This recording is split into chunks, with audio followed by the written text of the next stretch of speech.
இதனால் ஆண்டுடைய வார்த்தைக்காய் அவர் சமூகத்திலே காத்திருந்து ஜெபித்த பொழுது கர்த்தர் என்னோடு கூட பேசின வார்த்தையை நான் உங்களோடு கூட பகிர்ந்து கொண்டு உங்களுக்காய் நான் ஜெபிக்க விரும்புகிறேன். என்னோடு கூட திருப்பிக் கொள்ளுங்கள். ஏசாயா 42வது அதிகாரம் 16வது வசனம். ஏசாயா 42:16.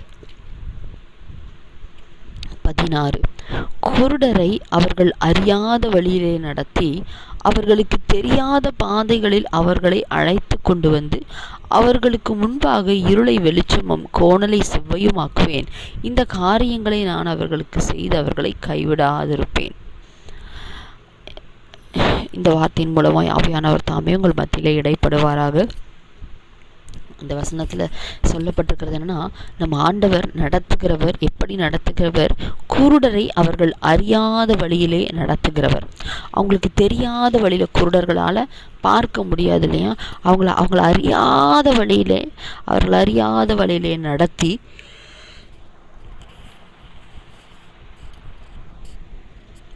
அவர்களுக்கு தெரியாத பாதைகளில் அவர்களை அழைத்து கொண்டு வந்து அவங்களுக்கு முன்னாடி இருக்கிற இருளை வெளிச்சமும் கோணலை செவ்வையும் ஆக்கி எந்தெந்த காரியங்களை செய்தால் அவங்களுக்கு சமாதானம் உண்டாகுமோ அந்த காரியங்கள் எல்லாத்தையும் செய்து அவர்களை கைவிடாதிருக்கிற தேவன் இந்த கால வேளையில் நம்மையும் நடத்துகிறதற்கு இந்த கால வேளையில் அவர் இறங்கி வந்திருக்கிறார்.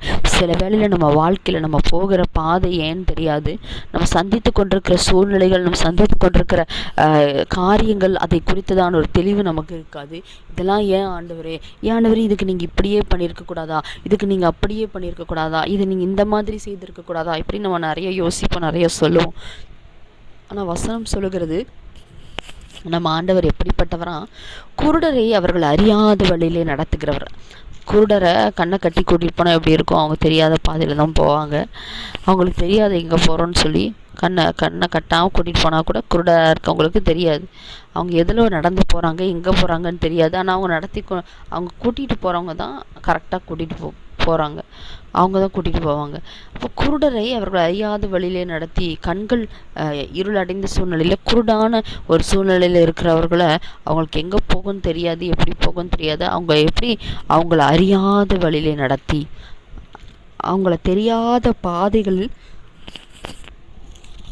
அழைத்து கொண்டு வந்து நமக்கு தனக்கு முன்னாடி இருக்கிற இருளை வெளிச்சமாக்குவேன் என்று சொல்லி வெளிச்சமும் கோணலை செவ்வையுமாக்குவேன். இன்னைக்கு நம்மளுடைய வாழ்க்கையில் இருள் இருக்கிறது உண்மைதான், கோணல் இருக்கிறது உண்மைதான், பாதைகள் தெரியல உண்மைதான், என்ன பண்ணணும்னு தெரியல உண்மைதான். இதை தாண்டி எப்படி வருவது, இந்த சூழ்நிலை எப்படி மேற்கொள்வது, எப்படி ஜெயிப்பது, இப்படி அநேக கேள்விகள் நம் வாழ்க்கையில் இருப்பது உண்மைதான்.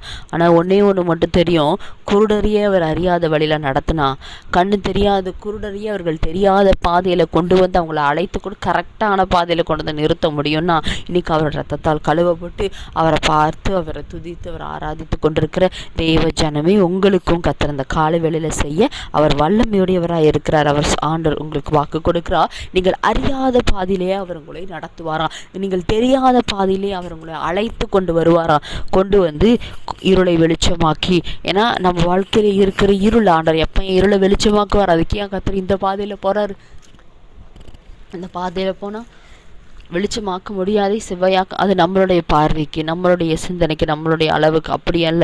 நம்மை அழைத்து கொண்டு போகிற பாதையை குறித்து அவருக்கு தெளிவு இருக்கு. ஆண்டவர் கொண்டு போகிறார். நம்ம ஏன் இதில் கடந்து செல்லும்படி செய்கிறார்? ஏன் அதுக்குள்ளே இவ்வளோ பாடுகள், இவ்வளோ பிரச்சனைகள் இதெல்லாம் நம்ம ஃபேஸ் பண்ணுறோன்னா, குருடரை அவர்கள் அறியாத வழியில நடத்தி அவங்க வாழ்க்கையில் இருக்கிற இருளை வெளிச்சமாக்கி கோணலை செவ்வையாக்கி அவங்கள கைவிடாது இருக்கிற தேவன். பாதைகள் ஏன்னு தெரியாது, ஆனால் ஒன்று தெரியும், நடத்துகிறவர் அவரானபடினால ஒரு நாளும் நம்ம கைவிடப்பட மாட்டோம். ஏன்னா லாசரு மரித்துட்டார் அப்படின்னு சொல்லி அனுப்பல, வியாதியா இருக்கிறான்னு தான் சொல்லி அனுப்புறாங்க. சொல்லி அனுப்பி ஆண்டவர் வருகிறதுக்கு முன்பதாக லாசரு மரித்து போய் விடுகிறான். ஏன் இந்த பாதையில கர்த்தர் தன்னை நடத்துகிறார் என்று சொல்லி மார்த்தாளுக்கும் மரியாளுக்கும் தெரியாது. இந்த சூழ்நிலைகள் ஏன் நடந்ததுன்னு தெரியாது. சுத்தியுள்ள ஜனங்கள் எல்லாம் அழுதி உங்களுக்கு ஆறுதல் சொல்லிட்டு இருக்காங்க. ஆண்டவர் நோக்குனாங்க, ஆண்டவரை பார்த்தாங்க, ஆண்டவரோடு இருந்தாங்க. ஆனா இவங்களுக்கு இந்த நிலைமைன்னு சொல்லி எல்லாரும் பார்த்துட்டு இருக்காங்க. இப்போ ஏன் கர்த்தர் வாழ்க்கையில இருந்த கொஞ்சம் வெளிச்சமும் மாறி இருள் வந்தது. ஏன் வாழ்க்கையில் எல்லாம் கோணலாச்சு, ஏன் இந்த பாதையில் வந்தோன்னு தெரியாது, நான் நம்பினனே, என் ஆண்டவர் நம்பினனே, என் வாழ்க்கை இப்படி ஆகிட்டே, இப்படி தான் ஒரு வேளை அவங்களுடைய உள்ளத்தின் குமுறல்கள், சூழ்நிலைகள், அழுகை, வேதனை இருந்திருக்கும். ஆனால் நம்ம ஆண்டவர் அவங்க நினைக்காத பாதையில் நடத்துகிறவர். மனுஷங்க நினைக்கிற மாதிரி செய்தாரு அப்படின்னா, மனுஷங்க நினைக்கிற மனுஷனுடைய நினைவுகளை அறிந்து செயல்படுகிறவர் அல்ல. அவர் எல்லாவற்றுக்கும் அப்பாற்பட்ட தேவனாய் இருக்கிறாரு. அப்போ ஆண்டவர் நம்மளை அறியாத வழியில் நடத்துகிறாரு. உயிரோடு இருந்தால் தான் காப்பாற்ற முடியும், உயிரோடு இருந்தால் தான் இந்த பலவீனங்களை மாற்றி காப்பாற்ற முடியுன்றது நம்ம மூளைக்கு தெரிந்த அளவுக்கான காரியம். செத்தாலும் உயிரோடு கூட எழுப்ப வல்லமையுடைய தேவனாகிய கர்த்தர் நான் என்று சொல்லி கர்த்தர் விசுவாசித்து நம்ம இந்த பாதை, அதாவது கர்த்தரை நம் விசுவாசிக்க வைத்து இந்த பாதையிலே கர்த்தர் நம்மை நடத்துகிறார். இந்த சூழ்நிலைகள் எல்லாம் நடக்குமா நடக்காதா அப்படிங்கிற ஒரு கேள்வி ஒருவேளை கேள்வி ஒருவேளை அவங்களுக்குள்ள இருந்தாலும் இதை மாறுமா மாறாதா, ஆனால் ஆண்டவர் இந்த கல்லை புரட்டி போடும்படி சொல்கிறாரே, ஆனால் நம்புகிறாங்க.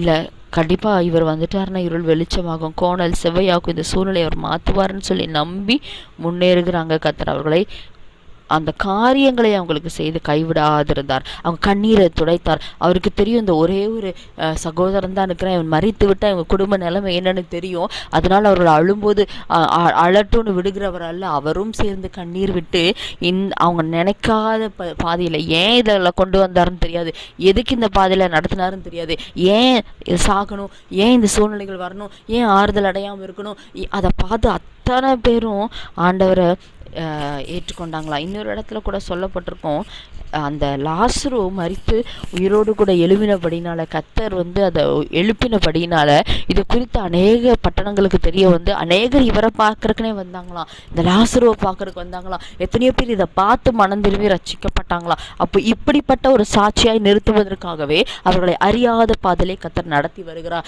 இன்னைக்கும் உங்கள் வாழ்க்கையில் சில ஏளனமான பேச்சுக்கள், சில கடினமான பாதைகள், சில இயலாமைகள், சில கண்ணீர்கள், சில கேள்விகள், இந்த பாதையின் வழியாய் நீங்கள் நடத்தப்படுகிறீர்கள்.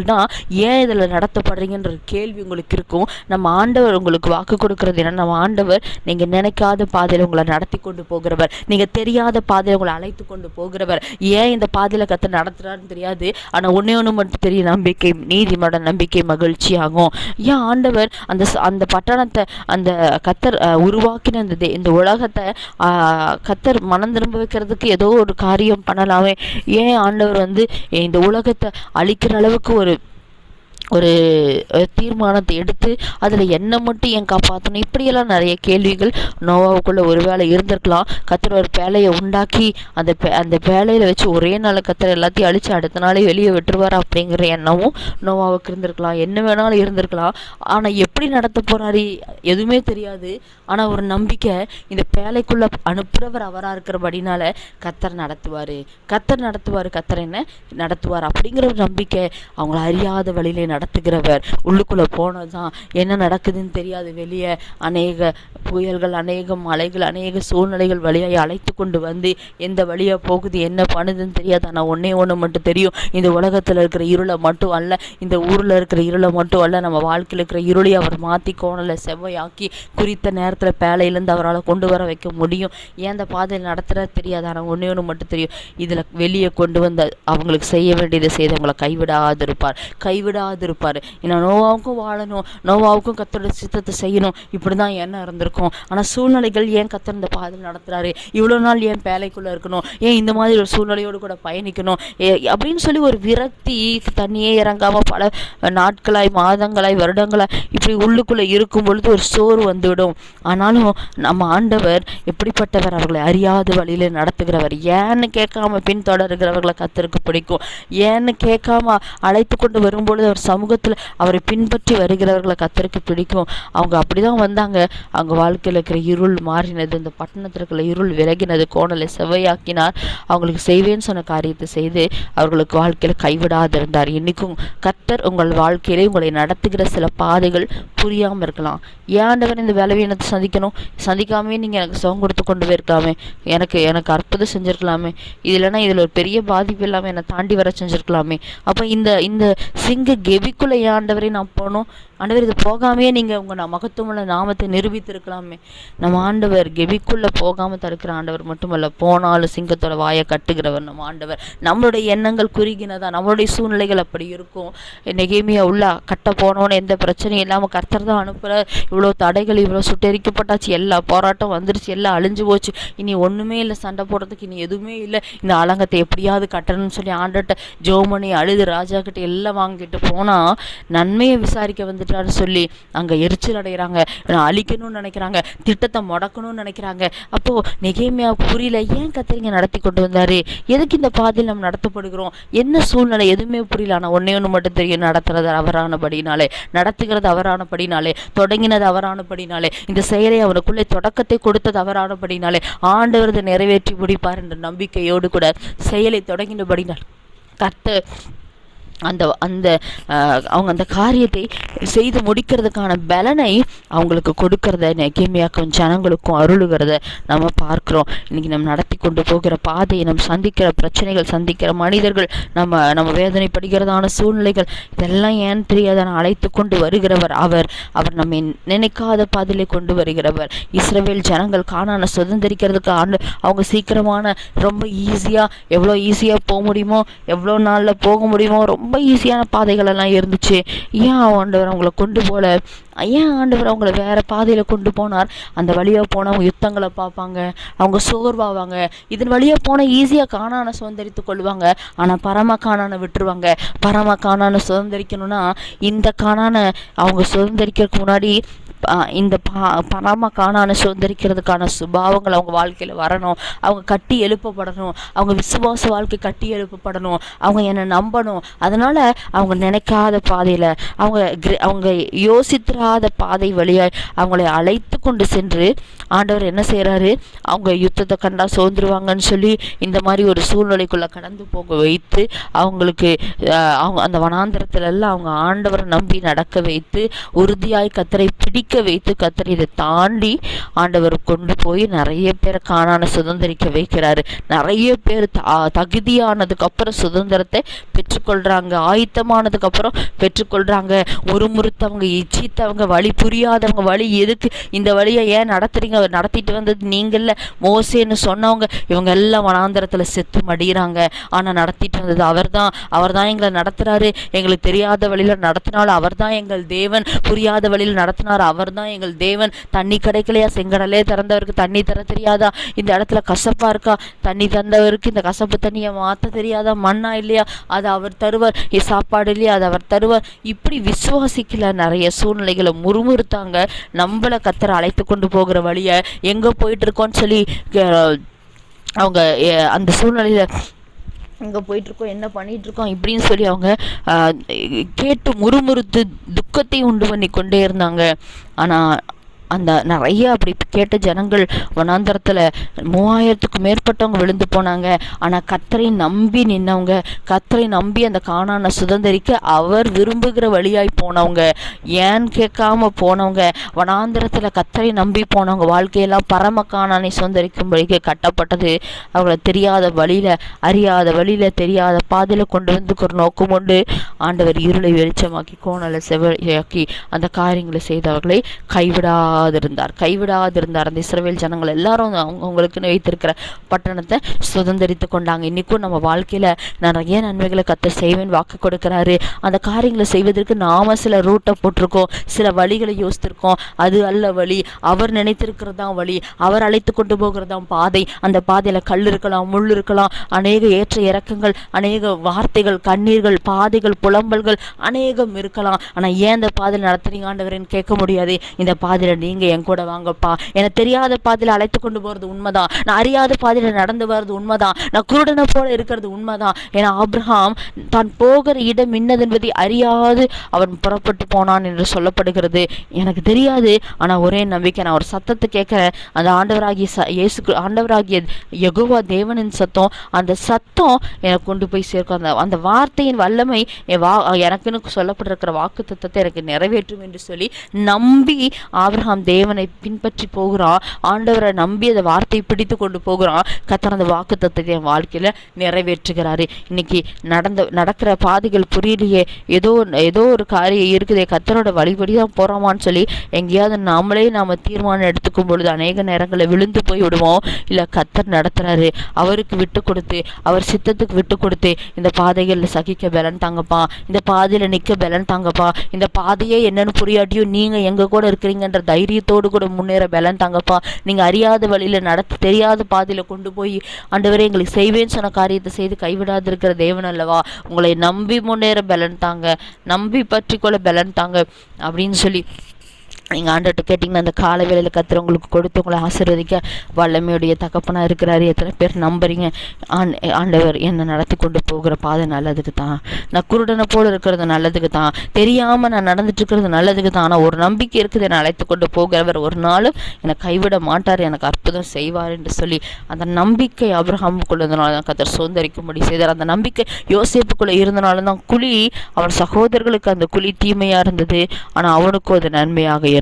கர்த்தர் அதை அப்படியே அவன் வாழ்க்கையை மாற்றினார். நம்பின அவர்கள் ஒரு நாளும் ஒரு பொழுதும் அவர் மேல நம்பிக்கை வைத்து ஜனம் வெட்கப்பட்டு போவதில்லை.